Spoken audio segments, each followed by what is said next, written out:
আসসালামু আলাইকুম। Ideal college নিয়োজিত ভার্চুয়াল ক্লাসরুমে আমি আমার সকল শিক্ষার্থীদের আমন্ত্রণ জানাচ্ছি।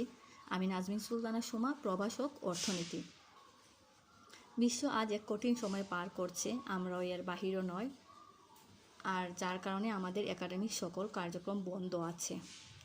আমাদের স্টুডেন্টরা যাতে ব্যাপকভাবে ক্ষতিগ্রস্ত না হয় সেজন্য আমরা এই ভার্চুয়াল ক্লাসের আয়োজন করেছি।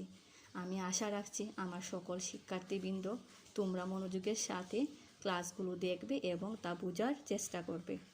আজকে আমি আলোচনা করব অর্থনীতি প্রথম পত্রের প্রথম অধ্যায়, মৌলিক অর্থনৈতিক সমস্যা। পাঠটি শুরু করার আগে আমি প্রথমেই সবার উদ্দেশ্যে অর্থনীতি বলতে আমরা কি বুঝি সে সম্পর্কে সামান্য ব্যাখ্যা করব।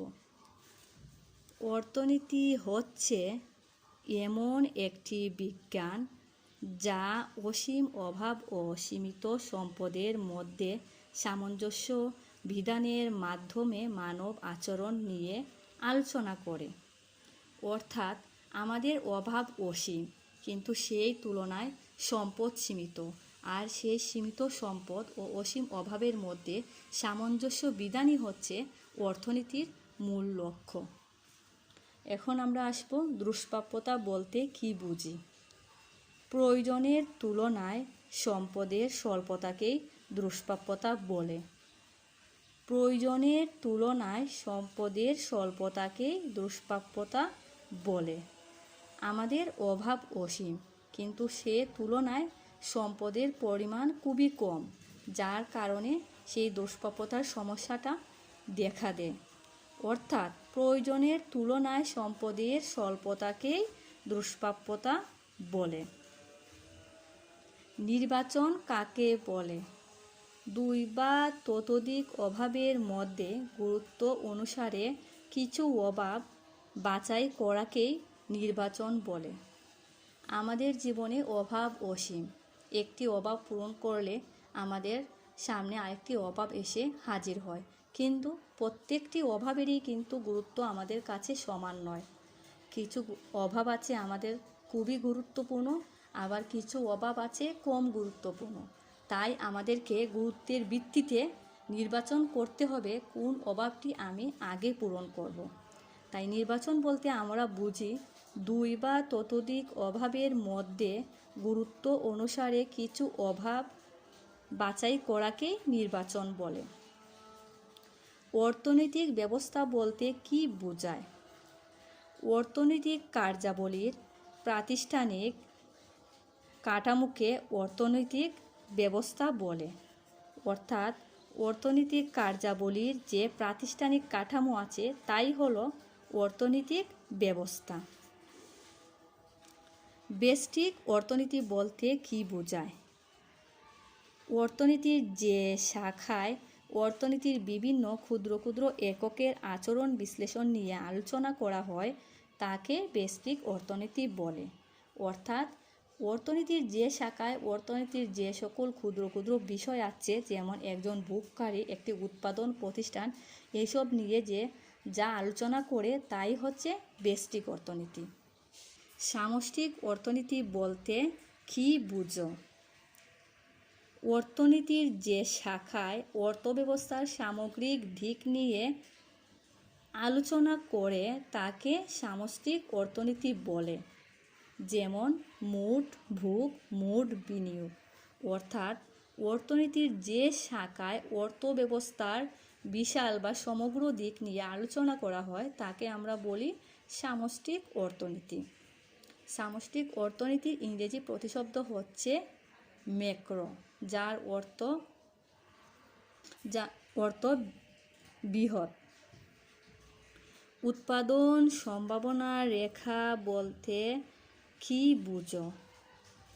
উৎপাদন সম্ভাবনা রেখা হচ্ছে এমন একটি রেখা যে রেখার বিভিন্ন বিন্দুতে নির্দিষ্ট পরিমাণ সম্পদ ও চলতি প্রযুক্তি সাপেক্ষে দুটি উৎপন্ন দ্রব্যের সম্ভাব্য বিভিন্ন সংমিশ্রণ নির্দেশ করে।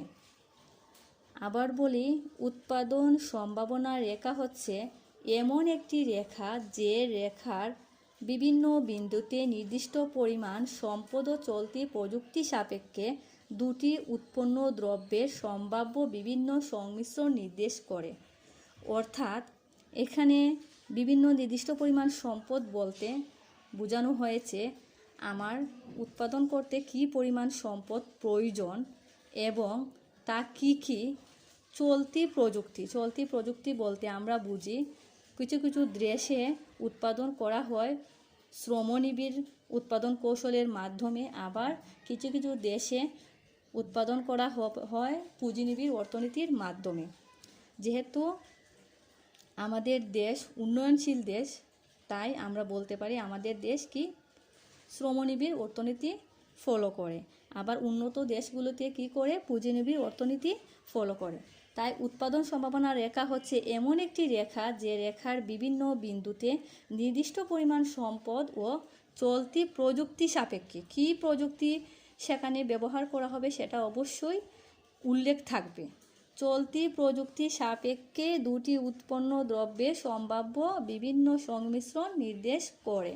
এখন আমরা জ্ঞানমূলক কোয়েশ্চেনের আনসার পড়েছি, যা আমাদের পরীক্ষায় 1 মার্কসের কোয়েশ্চেন আসে। আমি কিছু কিছু ধারণা তোমাদের দিয়েছি, তার চেয়েও বেশি আরও এর বাহিরেও কিছু থাকতে পারে, যেমন সমাজতান্ত্রিক অর্থব্যবস্থা বলতে কী বুঝো, ধনতান্ত্রিক অর্থব্যবস্থা বলতে কী বুঝো, মিশ্র অর্থনৈতিক ব্যবস্থা বলতে কী বুঝো। আমি নেক্সট ক্লাসে অবশ্যই আমি তোমাদেরকে সেই কোয়েশ্চেনের আনসারগুলো দিয়ে দিব। এখন আমরা আসব অনুধাবনমূলক কোয়েশ্চেন, যা 2 মার্কসের। সম্পদের স্বল্পতা ও বা দুষ্প্রাপ্যতা কীভাবে অর্থনৈতিক সমস্যার সৃষ্টি করে? সম্পদের স্বল্পতা বা দুষ্প্রাপ্যতা অবশ্যই আমাদের অর্থনৈতিক সমস্যার সৃষ্টি করে। যদি আমাদের যথেষ্ট পরিমাণ সম্পদ থাকতো তাহলে আমাদের অর্থনীতির ক্ষেত্রে কোনো নির্বাচনের সমস্যা আসতো না। তাই আমরা বলতে পারি সম্পদের স্বল্পতা বা দুষ্প্রাপ্যতা অর্থনৈতিক সমস্যার সৃষ্টি করে। মানুষের অর্থনৈতিক সমস্যার মূল কারণ হলো সম্পদের স্বল্পতা। মানুষের অর্থনৈতিক সমস্যার মূল কারণ হলো সম্পদের স্বল্পতা। কেননা ব্যক্তি অথবা রাষ্ট্র সব ক্ষেত্রেই প্রয়োজনের তুলনায় সম্পদ সীমিত। অসীম অভাবের সাথে সাথে যদি সম্পদও ইচ্ছামতো ও পর্যাপ্ত পরিমাণে পাওয়া যেত তবে কোনো অর্থনৈতিক সমস্যার সৃষ্টি হতো না। তাই বলা যায় সম্পদের স্বল্পতা বা দুষ্প্রাপ্যতা অর্থনৈতিক সমস্যার সৃষ্টি করে। সম্পদের স্বল্পতা বা দুষ্প্রাপ্যতা কীভাবে অর্থনৈতিক সমস্যার সৃষ্টি করে আমরা সেটা সম্পর্কে জেনেছি। কারণ আমাদের অভাব অসীম, কিন্তু সেই তুলনায় সম্পদ আমাদের সীমিত, আর এই সীমিত সম্পদের কারণেই আমরা সব অভাব একসাথে পূরণ করতে পারি না। সেক্ষেত্রে আমাদেরকে নির্বাচনের সমস্যায় পড়তে হয়। আবার স্বল্পতা বা দুষ্প্রাপ্যতার সমস্যার কারণে অর্থনীতিতে নানান সমস্যা দেখা দেয়। পড়েছিলাম সম্পদের স্বল্পতা বা দুষ্প্রাপ্যতা কীভাবে অর্থনৈতিক সমস্যার সৃষ্টি করে। এখন আমরা আরেকটি কোয়েশ্চেন দেখব, মানুষকে নির্বাচনের সমস্যায় পড়তে হয় কেন? দুটো কোয়েশ্চেনের আনসারই কিন্তু প্রায় কাছাকাছি, তারপরও কোয়েশ্চেনের প্রেক্ষিতে আমাকে দুটি কোয়েশ্চেনের আনসার একটু এদিক সেদিক করে করতে হবে। মানুষের জীবনে অভাব অফুরন্ত, কিন্তু অভাব পূরণের সম্পদ সীমিত। ব্যক্তি ও সমাজের ক্ষেত্রে এই সীমিত সম্পদ দ্বারা সব অভাব পূরণ করা সম্ভব না। আবার এ অসংখ্য অভাবের মধ্যে সব অভাবের গুরুত্ব সমান না। আর এজন্যই নির্ধারণ করতে হয় কোন অভাবগুলো আগে এবং কোনগুলো পরবর্তী সময়ে পূরণ করা হবে। এক্ষেত্রে প্রয়োজন হয় গুরুত্ব অনুযায়ী কিছু অভাবকে নির্বাচন বা বাছাই করা। অভাবের এরূপ গুরুত্ব এবং সম্পদের বিকল্প বা দক্ষ ব্যবহার নির্ধারণ করতে হয় বলেই নির্বাচন সমস্যার সৃষ্টি হয়। অর্থাৎ সম্পদের স্বল্পতার কারণে যেহেতু আমরা সব অভাব একই সাথে পূরণ করতে পারি না, আমাদেরকে গুরুত্বপূর্ণ অভাবগুলো আগে পূরণ করতে হয়, যার কারণে আমাদের নির্বাচন করে নিতে হবে কোন অভাবটি আমি আগে পূরণ করব। তাই মানুষকে নির্বাচনের সমস্যায় পড়তে হয়। ব্যষ্টিক ও সামষ্টিক অর্থনীতির মধ্যে পার্থক্য লেখো। এটা ম্যাক্সিমাম সময় 2 মার্কসের কোয়েশ্চেন আসে, আবার অনেক সময় 3 মার্কসের কোয়েশ্চেনও আসতে পারে। আমরা যেহেতু আগে ব্যষ্টিক অর্থনীতি কী, সামষ্টিক অর্থনীতি কী তা পড়ে ফেলেছি বা আমরা জেনেছি যে ব্যষ্টিক অর্থনীতি বলতে কী বোঝায়, সামষ্টিক অর্থনীতি বলতে কী বোঝায়, তাই আমরা অতি সহজেই ব্যষ্টিক অর্থনীতি ও সামষ্টিক অর্থনীতির মধ্যে পার্থক্য নির্দেশ করতে পারবো। আচ্ছা, ব্যষ্টিক অর্থনীতি। ব্যষ্টিক অর্থনীতির আওতা ও পরিধি ক্ষুদ্র, সামষ্টিক অর্থনীতির আওতা ও পরিধি ব্যাপক। কোনো দেশের প্রকৃত অর্থনৈতিক অবস্থা ব্যষ্টিক অর্থনীতির আলোকে নির্ণয় করা যায়। কোনো দেশের প্রকৃত অর্থনৈতিক অবস্থা সামষ্টিক অর্থনীতির আলোকে নির্ণয় করা যায়। ব্যষ্টিক অর্থনীতির মাধ্যমে দেশের অর্থনীতির খণ্ড বা আংশিক চিত্র পাওয়া যায়। সামষ্টিক অর্থনীতির মাধ্যমে দেশের অর্থব্যবস্থার সামগ্রিক বা পূর্ণাঙ্গ চিত্র পাওয়া যায়। এ অধ্যায়ে আমরা শিখেছি অর্থনীতি বলতে কী বোঝায়, দুষ্প্রাপ্যতা কী, নির্বাচন কী, ব্যষ্টিক অর্থনীতি কী, সামষ্টিক অর্থনীতি কী, ব্যষ্টিক অর্থনীতি ও সামষ্টিক অর্থনীতির মধ্যে পার্থক্য। এখন আমরা আসব ধনতান্ত্রিক অর্থব্যবস্থা কাকে বলে। ধনতান্ত্রিক অর্থব্যবস্থার বৈশিষ্ট্যগুলো ব্যাখ্যা করো। আমরা এই ধনতান্ত্রিক অর্থব্যবস্থা কাকে বলে এবং ধনতান্ত্রিক অর্থব্যবস্থার বৈশিষ্ট্য যদি আমরা ব্যাখ্যা করি বা আমরা দেখি, তার মধ্যে থেকেই আমরা 3 মার্কসের কোয়েশ্চেনের আনসার করে নিতে পারবো। আমি নেক্সট ক্লাসে অবশ্যই কিভাবে তোমাদের কোয়েশ্চেন আসবে, সৃজনশীল কোয়েশ্চেন 3 মার্কসের এবং 4 মার্কসের কোয়েশ্চেনগুলো কিভাবে থাকবে সেটা আমি তোমাদের বলে দিব। তার আগে আমরা ধনতান্ত্রিক অর্থব্যবস্থা কী এবং ধনতান্ত্রিক অর্থব্যবস্থা সম্পর্কে কিছুটা ধারণা নিব। ধনতান্ত্রিক অর্থব্যবস্থা যে অর্থনৈতিক ব্যবস্থায় উৎপাদনের উপকরণগুলোর উপর ব্যক্তিগত মালিকানা বজায় থাকে এবং মুনাফা অর্জনের উদ্দেশ্যকে সামনে রেখে উৎপাদন কার্যক্রম পরিচালনা করা হয় তাকে ধনতান্ত্রিক অর্থব্যবস্থা বলে। অর্থাৎ যে অর্থনৈতিক ব্যবস্থায় উৎপাদনের উপকরণগুলোর মালিক একমাত্র ব্যক্তি এবং মুনাফা অর্জনকে সামনে রেখেই সে উৎপাদন কার্য পরিচালনা করে তাকেই ধনতান্ত্রিক উৎপাদন ব্যবস্থা বলে। ধনতান্ত্রিক উৎপাদন ব্যবস্থার কিছু গুরুত্বপূর্ণ বৈশিষ্ট্য রয়েছে। এর মধ্যে অন্যতম প্রধান বৈশিষ্ট্য হচ্ছে সম্পদের ব্যক্তিগত মালিকানা। ধনতান্ত্রিক অর্থব্যবস্থায় সম্পদের ব্যক্তিগত মালিকানা বজায় থাকে।